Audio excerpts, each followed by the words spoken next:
Saudi আরবে আমি যে এরিয়াতে থাকি এই এরিয়াতে সবচেয়ে হচ্ছে প্রাচীন এমনকি হচ্ছে অনেক বড় আর হচ্ছে অনেক নাম করা একটা রেস্টুরেন্ট, সেটা হচ্ছে এরকম।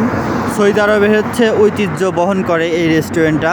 এই রেস্টুরেন্টটার ডিজাইনটা দেখতে পারতেছেন, এটা হচ্ছে কিন্তু অনেক আগের হচ্ছে ডিজাইন। সৌদি আরবে ট্রেডিশনাল বাড়িঘর যেরকম থাকে, মানে অনেক আগের যুগের ওই রকম স্টাইলে এই রেস্টুরেন্টটা করা। এই রেস্টুরেন্টটা কিন্তু 2 তলা, অনেক বড় একটা রেস্টুরেন্ট। তো আমি হচ্ছে ভিতরে আমার সময়ের অভাবে যাইতে পারতেছি না, পরে একদিন আপনাদের আমি দেখাবো। এখানে অনেক বড় রেস্টুরেন্ট, এটার ডিজাইনটা আপনারা দেখেন, মানে অনেক প্রাচীন যুগের থেকে হচ্ছে ধরেন যুগের হচ্ছে বহন করে। তো এখানে হচ্ছে সেই মালিকের হচ্ছে 2টা পুরাতন গাড়ি ছিল, সেই গাড়িটাও এখন নাই।